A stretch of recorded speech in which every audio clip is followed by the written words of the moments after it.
Melchor e Baltasar e eu estamos moi felices de chegar ata aquí, o afastado pobo do Oriente.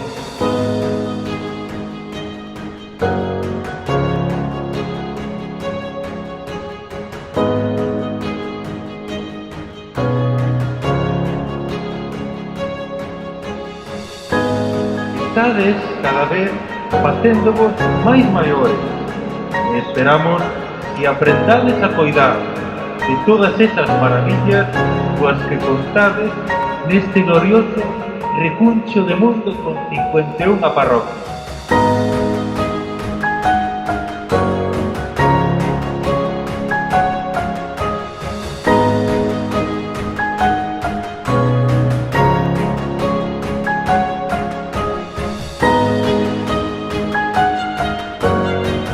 Moi boa noite e unha grande aperta de nosos tres, Melchor, Gaspar e Baltasar.